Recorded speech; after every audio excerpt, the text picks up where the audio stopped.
new insulin delivery methods, or what we might call alternate insulin delivery methods. We all are familiar with the conventional syringe and needle. Of course, the pens are very well accepted by patients and are used extensively. For a short period, insulin jet injectors were used, but they have not found any great acceptance. Inhaled insulin came and again was discontinued. The one modality of treatment which is regularly being used all over the world for delivering insulin more efficiently are insulin pumps, and we'll discuss these in detail.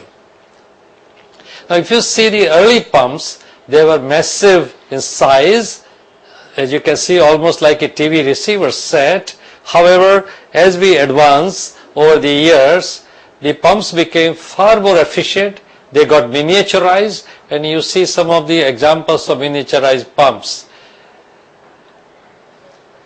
The acceptance of pump therapy is far more amongst the diabetes or experts or endocrinologists than over the general, internist. So you can see that they have understood the pumps well and realize the importance of them, and they use those in such a larger number than the internist would tend to do.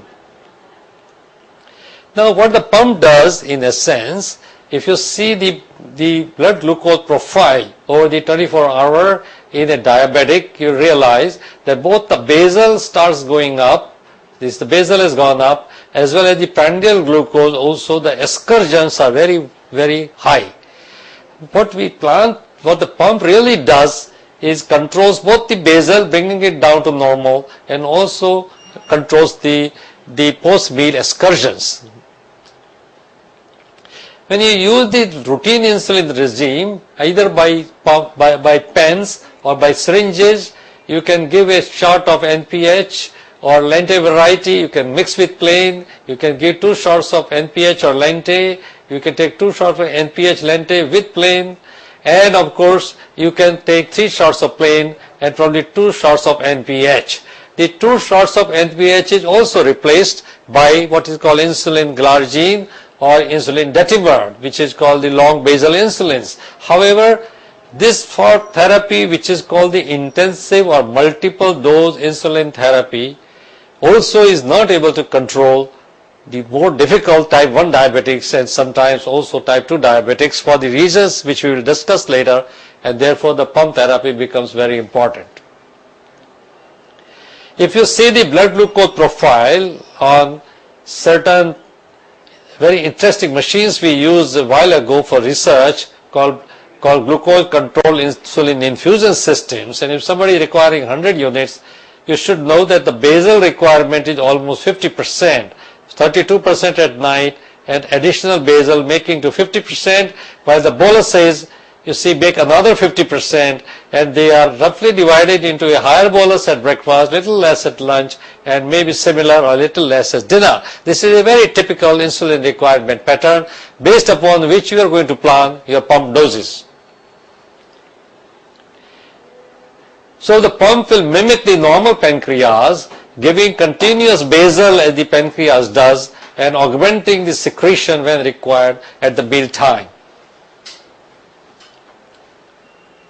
The pump is an open loop system. That means the pump doses of insulin are to be decided by the patient, and the patient therefore has to learn it thoroughly and of course monitor himself or herself. That's the only way then you can close the loop. The pump is an continuous injection device, and not a device to sense blood glucose, which can be done by adding a sensor with the pump periodically. And of course, even then, the patient has to decide the dosage based upon the information gained either by sensor or by the finger prick or capillary blood glucose monitoring. Next slide. Yeah. Now, why does the pump work much better than the multiple dose insulin therapy? The main problem with insulin therapy is that especially long-acting insulin, especially basal insulins or NPH Lente variety, when injected subcutaneously, have a variability day to day of close to sometimes 40 or even 50%. So the response may be different on different days, which makes very difficult for you to get consistent results. And therefore, the pump, what the pump really does is that the absorption variability of the insulin added in the pump, which obviously is always the short-acting insulin, is less than 3%. So that makes the insulin therapy far more efficient and far more consistent in the results. Of course, the pump uses only fast-acting insulins, which itself is used as basal, and the same insulin is used as bolus. Like the normal pancreas also secretes the insulin of the same, what we might call the native insulin is like our human regular or rapid-acting analogs. And therefore, the pump works much better by reducing the day-to-day variability of response. So this again is showing how much variability can occur. For example, with NPH or Lente, one injection here can give you these 3 different responses which you see, and you see the variability is quite huge. Next slide. Yeah. So if you compare the continuous glucose insulin infusion, which is what pump is called, against glargine or similar detimer, the basal insulins, it has been found that the A1C reduction is much better with pump therapy as compared to glargine. The reduction is a lot more. Again, many studies comparing. See, the older days pumps came very close only to multiple dose insulin therapy or slightly better, but the present day pumps have a definite edge over the multiple dose insulin therapy, because the results you get in the several studies that I am trying to show you are far superior to multiple dose insulin therapy. Again, similar, another study showing that the results with pump therapy are much better. Another study showing that compared to multiple dose, the pump therapy is superior.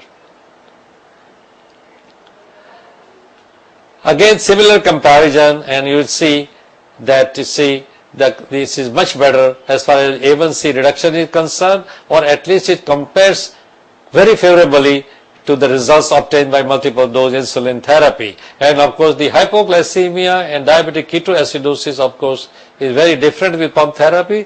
We'll allude to that again later on. Again, the comparison in children, so showing superiority of pump therapy.